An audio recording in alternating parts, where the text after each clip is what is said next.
नमस्कार। महापुरुषों का कहना है कि कविता हमें बेहतर इंसान बनने में सहायता करती है।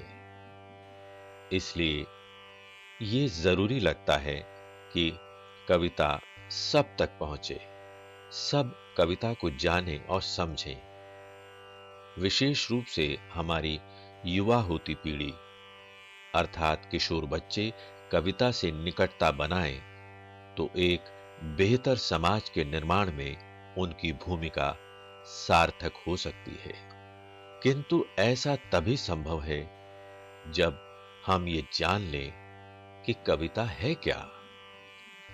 कविता का एक छोर जहां कल्पना को आकाश की ऊंचाइयों तक ले जाने की क्षमता रखता है, वहीं जीवन का यथार्थ कविता को धरातल पर लाकर खड़ा कर देता है। यही अंतर्विरोध ही कविता का जनक है। कविता का भाव जगत छात्रों के लिए हमेशा से जिज्ञासा का कारण बनता रहा है।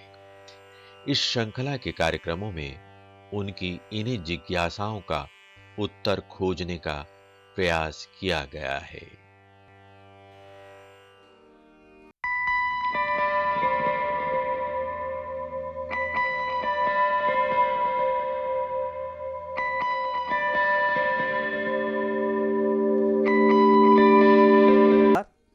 आज हम प्रस्तुत कर रहे हैं भक्ति काल के महत्वपूर्ण कवि महाकवि सूरदास और उनके पदों पर आधारित ये कार्यक्रम।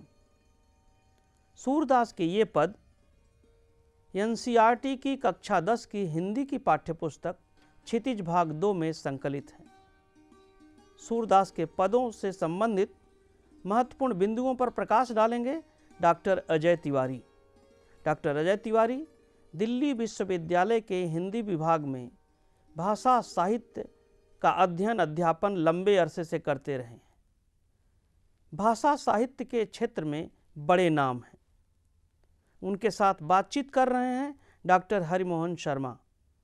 डॉक्टर शर्मा भी दिल्ली विश्वविद्यालय के हिंदी विभाग में अध्यक्ष रहे हैं। भाषा साहित्य की लंबी परंपरा से परिचित हैं। भाषा साहित्य शिक्षण में उनका विशिष्ट योगदान है। सूरदास के पदों की चर्चा के दौरान इन पदों का पाठ किया जाएगा। प्रस्तुत करेंगी सुश्री शीतल। आइए देखते हैं यह चर्चा। नमस्कार साथियों, डॉक्टर अजय तिवारी आपका इस कार्यक्रम में स्वागत है। नमस्कार। नमस्कार, धन्यवाद डॉक्टर साहब। डॉक्टर साहब, आज हम मध्यकाल के महत्वपूर्ण कवि महाकवि सूरदास और उनके पदों पर चर्चा कर रहे हैं। जी। इस कवि को समझने से पहले यदि इनके जीवन का संक्षिप्त परिचय हो जाए तो इनके पदों को समझने में आसानी होगी। सूर सूर तुलसी शशि उडुगन केशवदास जी। अब के कवि खद्योत सम जहाँ तहाँ करत प्रकाश। क्या बात है। सूरदास के बारे में ये बड़ी प्रसिद्ध उक्ति है जी। दोहा, और इसी से सूरदास का एक कवि के रूप में महत्व प्रकाशित है। लेकिन बड़ी दिलचस्प बात है कि सूरदास जैसे जन्मांध थे और जो दृष्टिहीन होते हैं उन्हें सूरदास कहा जाता है। जी जी जी। लेकिन उनका नाम सूरदास नहीं होता। हाँ। उनका नाम माता पिता ने कुछ रखा होगा। जी। क्या नाम था इसका पता नहीं चलता। इतना बड़ा कवि जिसके जीवन के बारे में लगभग कुछ नहीं पता चलता। जन्म कहाँ हुआ, जन्म कब हुआ, जन्म के बारे में भी विवाद है कि दिल्ली के पास सोहो में हुआ या मथुरा के पास रुनकता में हुआ। कहाँ हुआ ये विवाद का विषय है। उसी तरह उनका नाम क्या था ये भी लोगों को ज्ञात नहीं है। तो इतने उपेक्षित सामाजिक जीवन से आए थे सूरदास कि उनके व्यक्तित्व के बारे में बहुत कम पता चलता है। हालांकि एक विश्वास ये भी है कि चंद्रवरदाई की 5वीं 6ठी पीढ़ी में वो थे। अच्छा। इसका उल्लेख आचार्य रामचंद्र शुक्ल ने किया है अपने इतिहास में जी। और वो पूरा वंश वृक्ष बना के दिया है। अच्छा। तो ऐसा विश्वास है, लेकिन वो भी संदिग्ध इसलिए है कि वहां भी बाकी सबके नाम तो हैं। उनके नामों के साथ उनके विशेष संज्ञा है। जहां जिनके ये 6ठे पुत्र थे जी, तो उनके बाकी 5 के नाम अलग है, लेकिन इनका सूरदास वहां भी नाम है। अच्छा। तो इनका कोई और नाम था या नहीं था, इसका पता नहीं चलता। पहली चीज तो ये है जी। लेकिन दूसरी चीज जो सबसे महत्वपूर्ण है कि ये मंदिर में सेवा का काम करते थे और साथ साथ भजन गाते थे। अच्छा। उसके पहले इन्हें वल्लभाचार्य ने देखा, उनके गीत सुने और उन्हें दीक्षा दी। अच्छा। और इस तरह अपने 8 जो शिष्य बनाए थे उनमें एक प्रमुख शिष्य थे। इसी 8 के कारण अष्टछाप के कवि कहे जाते थे। अच्छा। और अष्टछाप का दर्शन भी कहीं कहीं इनकी कविताओं में जी। आता है। जो पद पाठ्यक्रम में प्रस्तावित हैं उनमें भी प्रेम की महत्ता पर बल दिया गया है। तो वो प्रेम वाला रूप कृष्ण का वो अष्टछाप से जुड़ा हुआ है। तो ये कृष्ण का मैंने इनके कविता का एक बड़ा महत्वपूर्ण पक्ष है जी। उनके बारे में जो छोटी छोटी 1-2 बातें और जरूरी हैं जाननी कि उन्होंने कृष्ण के जिस रूप की चर्चा की है, आप देखें सूरसागर में, सूरसारावली में या अन्यत्र, तो वो शासक कृष्ण का रूप नहीं है। अच्छा। वो गोपालक कृष्ण का रूप है। अच्छा। वो गोप हैं, गोपी हैं, गोपियों के साथी हैं। यहाँ भी गोपियां उन्हें अपने सहचर के रूप में याद करती हैं, उस रूप में प्रेम करती हैं। बाद में जो शासक कृष्ण हैं वो शासक कृष्ण सूरदास की उपासना और भक्ति का विषय नहीं है। अच्छा। तो इससे पता चलता है कि भक्त कवियों के स्वप्न में कृष्ण किस रूप में आदर्श हैं। जी जी जी। पूरी भक्ति कविता तत्कालीन सत्ता से संघर्ष और विद्रोह की कविता है। यहां वो संघर्ष और विद्रोह सीधे हो ना हो उसके संकेत तो हैं जी, लेकिन ये भी विद्रोह का एक रूप है कि प्रेम करने वाले, लीला करने वाले, साथियों के साथ घुल मिल के रहने वाले कृष्ण, जो गोपालक कृष्ण हैं, मामूली बिल्कुल साधारण, उस व्यक्तित्व के रूप में कृष्ण की उपासना है। और इसीलिए आप देखेंगे कि उनके यहाँ 2 चीजें बहुत मिलती हैं। एक कि कृष्ण के बाल लीला और रास लीला जी जी जी, ये मुख्य हैं, यही उनके वर्णन का मुख्य विषय है। जी हाँ जी। और दूसरा कि कृष्ण लीला के साथ प्रकृति का बड़ा वैभव है। जी जी। और प्रकृति का वैभव इस सीमा तक है कि गोपियां जैसे तुलसीदास के यहाँ प्रकृति में पहुंचने के बाद उनके वर्ण व्यवस्था के आग्रह ढीले पड़ जाते हैं, यहां भी प्रकृति में कोई भेदभाव नहीं रहता। स्त्रियां जो मध्यकाल में दासी की हैसियत में हैं, वो सूरदास की प्रकृति में आके अपनी दास्ता भूल जाती हैं, उन्मुक्त हो जाती हैं, स्वच्छंद हो जाती हैं। और शुक्ल जी ने तो कहा ही है कि उनके यहाँ प्रकृति में गोपिकाओं का वर्णन देख के लगता है कि शैली का स्वच्छंद संसार उपस्थित हो गया है। अच्छा। तो ये इनकी 2 विशेषताएं बड़ी महत्वपूर्ण है। वात्सल्य वर्णन और वात्सल्य वर्णन, श्रृंगार वर्णन और प्रकृति की भूमि में स्त्रियों की मुक्ति। क्या बात है, जहां कोई सामाजिक बंधन उन पर नहीं जी है। जी जी। डॉक्टर साहब आपने बहुत अच्छा परिचय दिया। अब आइए सुनते हैं महाकवि सूरदास के पद, और पहले पद का पाठ प्रस्तुत है। पहला पद। ऊधो तुम हो अति बड़भागी, अपरस रहत स्नेह तगाते, नाहिन मन अनुरागी, पुरई निपात रहत जल भीतर, तारस देह न दागी, जौ जल माह तेल की गागरी, बूंद न ताको लागी, प्रीति नदी में पाँव न बोरियो, दृष्टि न रूप परागी, सूरदास अबला हम भोरी, गुर चाटी जौ पागी। डॉक्टर साहब आपने पहला पद सुना, अब इस पद की थोड़ी व्याख्या हो जाए तो छात्रों के लिए अच्छा रहेगा। हाँ, बहुत सही बात है। आप देखें कि ये जो पद हैं 4 के चारों पद, जी जी, ये भ्रमर गीत प्रसंग से हैं जी। और ऊधो को कृष्ण ने गोपिकाओं के पास भेजा है क्योंकि कृष्ण बार बार गोपिकाओं को याद करते हैं, उनके प्रेम को याद करते हैं। तो उद्धव उनको वहां समझाते हैं कि ये सब मोह माया है, इससे अपने को बाहर करो, योग साधना करो, ज्ञान का मार्ग पकड़ो। तो कृष्ण उनको कहते हैं कि जाओ तो ये बात उनको समझा के आओ, गोपियों को समझा के आओ। तो जब वो गोपियों को समझाने आते हैं तो गोपियों का जो उद्धव से कथन है यहाँ ये है, एक लंबा प्रसंग है, लगभग 350 पद है, उसका संदर्भ ये है।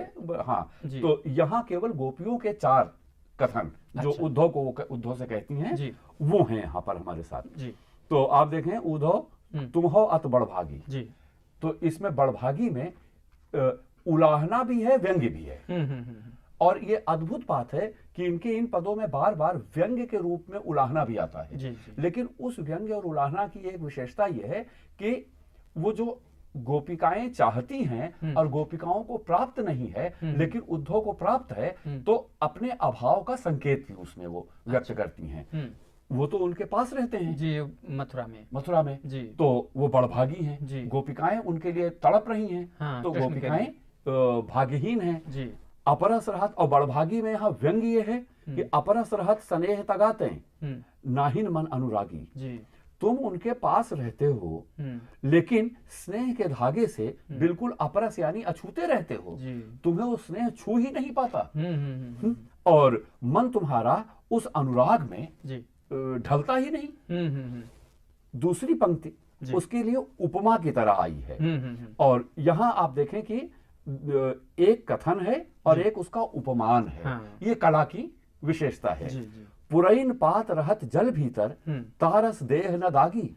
जैसे कमल का पत्ता, जी। पुरैन माने कमल, जी कमल का पत्ता जल के भीतर रहता है लेकिन जल का दाग उस पर नहीं लगता। जल भी उस पर तैरता रहता है, जी, जल जी, जी। उसको स्पर्श नहीं करता। हाँ। उसके मन को छूता नहीं। जी, जी। वैसे ही तुम कृष्ण के पास रहते हो और तुम्हारे मन को कृष्ण का प्रेम छूता नहीं छूता है। नहीं है। तुम कैसे विचित्र आदमी हो। जी, जी, जी। तो जल अनुराग का प्रतीक है जी। और कमल पत्र मन का प्रतीक है। ठीक ठीक। ये उपमान जो है वो एक रूपक का निर्माण जी, जी, जी, करते हैं। जी। ज्यों जल माह तेल की गागरी, बूंद न ताको लागी। जी यहाँ भी उपमा देखें वही है जी। कि ज्यों माने उपमा आ गई कि जल की गगरी, जल में तेल की गगरी रहती है और तेल पे उस जल की बूंद नहीं असर करती। तो वैसे ही तुम्हारा मन रहता है। प्रीति नदी में पाउन बोर्यो, जी दृष्टि रूप परागी।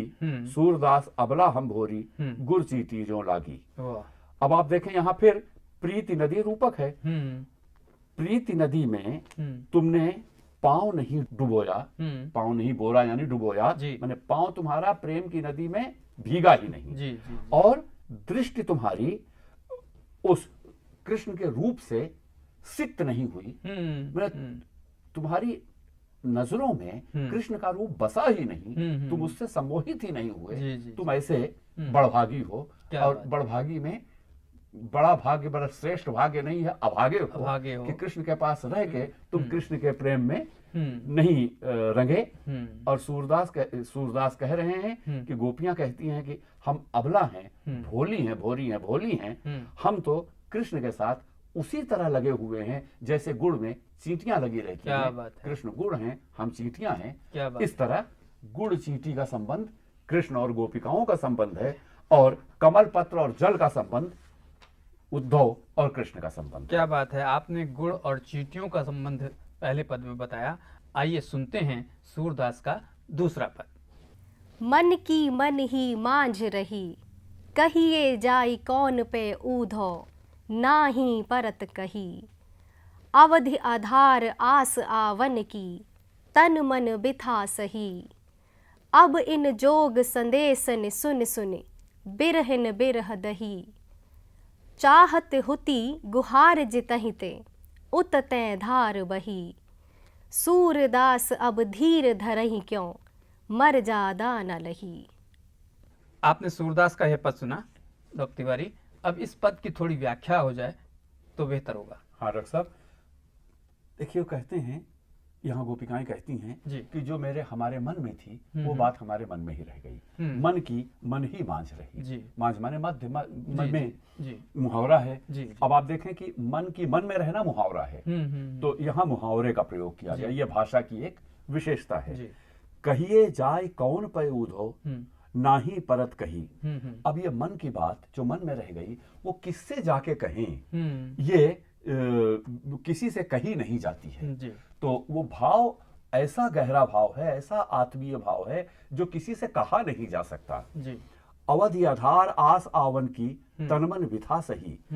तो तन और मन से व्यथा सह रही हैं वो, क्योंकि जो उम्मीद थी कि एक समय के बाद लौट आएंगे, वो आधार भी जाता रहा। आने की जो आशा थी वो अवधि बीत गई। उसी उम्मीद पे टिके हुए थे। जी। और अब वो उम्मीद भी खत्म हो गई। इसलिए मन में तन और मन से व्यथा सह रही हैं। अब इन जोग सदेशन सुनी सुनी विरहीन विरह दही। अब कृष्ण तो आए नहीं, वो तो अधूरा रह गया, और ऊपर से योग का संदेश आ गया है। तो ये जो योग का संदेश है, इसको सुन सुन के हम पहले से विरह में डूबी हुई हैं। हम विरह की आग में जलते जा रहे हैं। दही माने जलना। दही माने जलना। दही माने कर्ण नहीं। जी। तो दहना, दहन, जिससे लंका दहन बनता है, तो दहन। तो इस तरह से हम विरह की आग में जल रहे हैं। चाहती हुती गुहार जितहि तैं उत तैं धार बही। क्या बात है। वो चाहती थी कि जहां से वो प्रेम की पुकार सुनाए, गुहार मतलब पुकार, तो प्रेम की पुकार सुनाई देगी, वहां से तुम्हारे ज्ञान की, योग के ज्ञान की धारा बह निकलती है। आशा थी कि यहाँ से प्रेम की वाणी फूटेगी, वहां से तुम्हारे योग के ज्ञान की वाणी फूटने लगी। इससे वो और बेचारी कुंठित होती है, क्योंकि उम्मीद कुछ है, मिल कुछ रहा है। इससे उनकी व्यथा और बढ़ जाती है। सूरदास अब धीर धरहि क्यों, मर्यादा न लही। अब हमसे धीर नहीं धरा जाता, क्योंकि हमारी मर्यादा ही नहीं रह गई है। स्त्रियां अपना विरह, अपना दुख इस तरह सार्वजनिक रूप से या किसी और व्यक्ति से कहने के लिए बाध्य हो जाएं, तो उनकी मर्यादा कहाँ रही। तो तुम्हारे सामने हम अपना दुख व्यक्त कर रहे हैं, हमारी तो मर्यादा ही नहीं रही। कृष्ण ने मर्यादा रहने नहीं दी।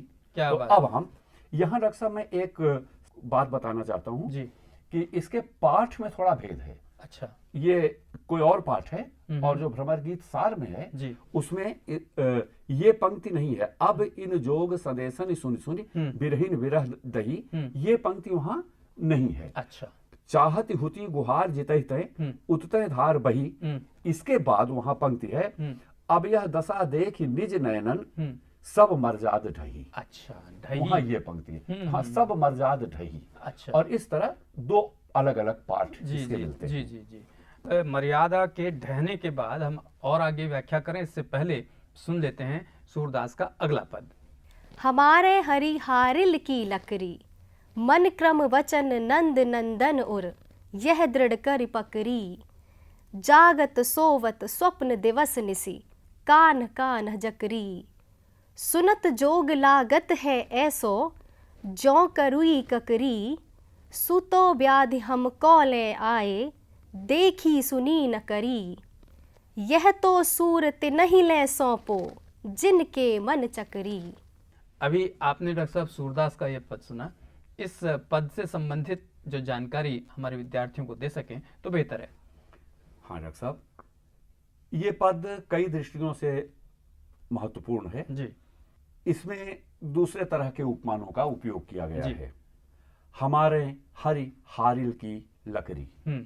हारिल एक पक्षी है। अच्छा। जो कोई छोटी सी लकड़ी का टुकड़ा या तिनका अपने पैर में डंडी पकड़े रहता है। हाँ, डंडी जो छोटी सी लकड़ी जैसी पकड़े रहता है। तो वो समझता है कि यही उसका आधार है। अच्छा। लेकिन वो आधार वास्तव में होता नहीं है। तो फिर भी उसको संतोष रहता है कि उसने ये उसका विश्वास है। उसका विश्वास है पक्षी का। तो गोपिकाएं उस हारिल की तरह हैं। अच्छा। और गोपिकाओं के लिए कृष्ण जो हैं उस लकड़ी की तरह हैं, जो हारिल ने अपने पंजे में दबा रखा है। तो इन्होंने भी कृष्ण की स्मृति को उस हारिल के पक्षी उसकी तरह, सहारे की तरह पकड़ रखा है। तो रूपक है एक तरह का ये। अच्छा। और मनक्रम वचन नंद नंदन उर, यह दृढ़ कर पकड़ी। तो हमने मन क्रम वचन से, मन कर्म और वचन सर्वतो भावेन। अच्छा, सब तरह से। हाँ, सब तरह से जी। मन से, कर्म से, वचन से, सभी रूपों में नंद नंदन को अपने हृदय में रखा है। और इसको हमने दृढ़ता से पकड़ा है। जैसे वो पकड़े रहता है, किसी स्थिति में छोड़ता नहीं हारिल, वैसे हम भी हारिल की तरह हैं, छोड़ते नहीं हैं। जागत सोवत स्वप्न दिवस निसी, कान्ह कान्ह जकरी।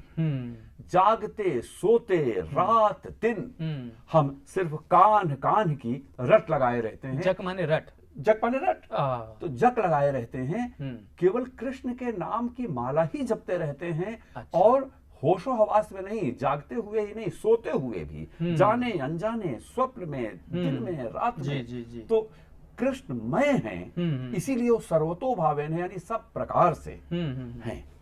सुनत जोग लागत है ऐसो ज्यों करुई ककरी। क्या बात है। योग की करुई ककरी माने कड़वी ककड़ी। जी जी। आप ककड़ी खाएं, कितनी स्वादिष्ट है, हाँ। लेकिन कोई कड़वी निकलती है तो क्या हालत होती है। तो यहाँ योग की बात सुनती हैं तो ऐसा लगता है जैसे कड़वी ककड़ी खा ली। तो प्रेम का मधुर फल खाने की जगह कड़वी ककड़ी तुम हमको खिला रहे हो। और इस तरह वो बिना किसी तीखे वाणी के उधो को उनकी स्थिति का बोध करा देती हैं, एहसास कराती हैं कि क्या तुम फालतू ये बातें कर रहे हो। सुतो व्याधि हमको लय आए, देखी सुनी न करी। अब ये जो व्याधि है, व्याधि माने बीमारी, तो ये बीमारी नहीं है कोई अलग से, योग ही बीमारी है। अच्छा। कि ये जो बीमारी तुम लाए हो, एक नई बीमारी, एक नया रोग योग के नाम से ले आए हो, जिसको हमने पहले न देखा था, न सुना था, न करी यानी न भोगा था, न जानते थे। तो हमारे लिए बिल्कुल अनदेखा, अनजाना, बिना जिसका अनुभव नहीं था, ऐसी एक फालतू तुम बीमारी ले आए हो योग नाम की। हम इससे बहुत परेशान है और मुश्किल तुमने पैदा कर दी है। यह तो सूर तिन्ही लय सौंपो, जिनके मन चकरी। चकरी माने चक्र होता घूमता है। जी। तो जिनका मन चक्री की तरह घूम रहा है, यानी जिनका मन भ्रमित है, जिनका मन चक्र घिन्नी की तरह यहाँ वहां भटक रहा है। अच्छा। तो जिनका मन ऐसा है, भ्रमित है, भटक रहा है, उनको जाके तुम योग सुनाओ, क्योंकि योग में मन को एकाग्र करने की साधना होती है। हमारा मन तो पहले ही एकाग्र है, कृष्ण में लगा हुआ है, तुम क्या हमें योग सिखा रहे हो? क्या बात है। और इस तरह वो प्रेम के सामने योग की निरर्थकता बताती हैं। और योग मन को साधने की, एकाग्र करने की जो बात करता है, तो प्रेम भी अगर सच्चा है तो वैसा ही एकाग्र कर देता है मन को, जैसे इनका मन कृष्ण में क्या बात है। डॉक्टर साहब, यहाँ गोपियों ने योग को तो बीमारी की तरह से बता दिया है। आइए अब सुनते हैं सूरदास का चौथा पद। हरि है राजनीति पढ़ आए, समुझी बात कहत मधुकर के, समाचार सब पाए। एक अति चतुर हुते पहिले ही, अब गुरु ग्रंथ पढ़ाए। बढ़ी बुद्धि जानी जो उनकी, जोग संदेश पठाए। ऊधो भले लोग आगे के, परहित डोलत धाए। अब अपने मन फेर पाई हैं, चलत जुहुते चुराए। ते क्यों अनीति करें आपुन, जे और अनीति छुड़ाए। राज धर्म तो यह सूर, जो प्रजा न जाहि सताए। इस पद का पाठ आपने सुना। अब इसके बाद इसकी व्याख्या संक्षेप में प्रस्तुत कर दें। ये पद है तो उसी प्रसंग का, लेकिन इसमें एक नया संदर्भ है और वो राजनीति का संदर्भ है। जी जी जी। हरि हैं राजनीति पढ़ आए। अब यहाँ उद्धव के माध्यम से कृष्ण पर भी व्यंग्य किया जा रहा है। हाँ। हरि राजनीति पढ़ के आए हैं। जी जी जी। समुझी बात कहत मधुकर के, समाचार सब पाए। ये मधुकर की उपमा उद्धव के लिए दी गई है। भंवरा। हाँ। तो तुम्हारी बात हमने समझ ली, सारे समाचार पा लिए, और हम समझ गए कि अब कृष्ण ने राजनीति पढ़ लिया है। एक अति चतुर होते पहले ही जी। अब गुरु ग्रंथ पढ़ाए। हाँ, पहले ही बड़े चतुर थे, ऐसा सब करते थे। जी। अब तो वो भारी भारी ग्रंथ भी पढ़ चुके हैं। राजनीति का जितना भी साहित्य है सब पढ़ के वो पारंगत हो गए। बिल्कुल। बड़ी बुद्धि जानी जो उनको, जब बड़ी बुद्धि जानी जो उनकी, जोग संदेश पठाए। अब यहाँ बहुत तीव्र उलाहना और व्यंग्य है। हमने देखा कि उनकी बुद्धि को बहुत ज्यादा बुद्धि आ गई है, बहुत बुद्धि बढ़ गई है। अब योग संदेश हमारे पास उन्होंने भेजा है। उधो भले लोग आगे के, परहित डोलत धाये। अब अपने मन फेर पाई भय, चलत जुहुते चुराए। क्या पहले के लोग बेवकूफ थे जो दूसरों के हित के लिए काम करते थे? जी। और अब वो जो हमारा मन चलते समय चुरा ले गए थे, क्या वो मन हमें वापस कर देंगे? एक अर्थ ये है, लेकिन इसका जो अधिक सही अर्थ है वो ये कि हमारा मन तो चुरा के ले गए थे चलते समय, तो क्या अब हमसे वो अपना मन फेर के कहीं और लगा सकेंगे? तो ये बात वो कहती हैं। इस तरह से वो जानती हैं कि कृष्ण भी हमारे प्रेम से अपने मन को मुक्त नहीं कर सकते। ते क्यों अनीति करें आपुन, जे और अनीति छुड़ाए। वो जो दूसरों से अनीति छुड़वा बंद करवा देते थे, दूसरों की अनीति, वे क्यों अनीति कर रहे हैं? अब अनीति क्यों कर रहे हैं? क्यों अनीति कर रहे हैं? अब वे खुद क्यों अनीति कर रहे हैं? जो दूसरों की अनीति छुड़ाते थे। राजधर्म तो यह सूर, जो प्रजा न जाहि सताए। क्या बात है। सच्चा राजधर्म तो वो है, अब वो राजा हो गए हैं ना, तो उनको राजधर्म की शिक्षा, वो योग की शिक्षा दिलवा रहे थे, ये राजधर्म की शिक्षा देती हैं कि सच्चा राजधर्म तो ये है कि जिसमें प्रजा को सताया न जाए, बल्कि प्रजा के सुख की चिंता राजा करे। जैसा तुलसीदास ने कहा था कि जासु राज प्रिय प्रजा दुखारी, सो नृप अवश्य नरक अधिकारी। तो सूरदास राजनीति के कवि नहीं है, लेकिन राजनीति के बारे में एक स्पष्ट समझ जो भक्त कवियों की है, वो सूरदास की भी है। ये इस पद का विशेष संदर्भ है। वाह डॉक्टर साहब, आपने इन पदों की बहुत अच्छी व्याख्या की। मेरी एक छोटी सी जिज्ञासा है जो संक्षेप में आप बताएं कि इनका मूल संदेश क्या है? डॉक्टर साहब, इसमें इन सारे पदों में मिला के मूल संदेश दो ही हैं। एक तो ये कि ज्ञान, योग, ये सारी चीजें आवश्यक हैं, वो लेकिन गौण हैं। मुख्य चीज है प्रेम।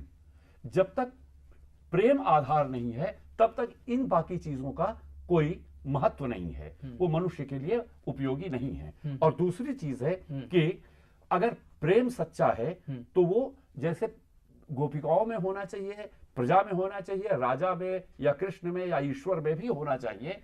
और वो संदेश राजनीति के लिए है कि सच्चा राजधर्म प्रजा का हित करने में है। क्या बात है। प्रजा का अहित करने में नहीं है। डॉक्टर साहब, आपने सूर के पदों से संबंधित जो जानकारी, जो व्याख्या प्रस्तुत की है, वो हमारे विद्यार्थियों के लिए, हमारे अध्यापकों के लिए बहुमूल्य है, उपयोगी है और उन्हें इससे लाभ होगा, ऐसी मेरी आशा है।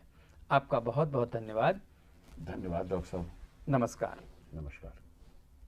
साथियों, अभी डॉक्टर अजय तिवारी ने सूरदास के पदों से संबंधित जिन महत्वपूर्ण बिंदुओं पर प्रकाश डाला है, वह हमारे विद्यार्थियों के लिए न केवल ज्ञानवर्धक और उपयोगी है, बल्कि कविता संबंधी उनकी समझ को नए आयाम और विस्तार भी प्रदान करता है।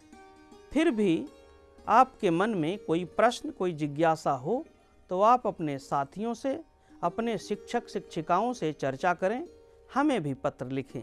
हमारा पता है संयुक्त निदेशक CIET, चाचा नेहरू भवन, NCERT, श्री अरविंद मार्ग, नई दिल्ली 110016। साथियों, अब हमारा यह कार्यक्रम यहीं संपन्न होता है। अगले कार्यक्रम में एक अन्य कवि और उनकी कविताओं के साथ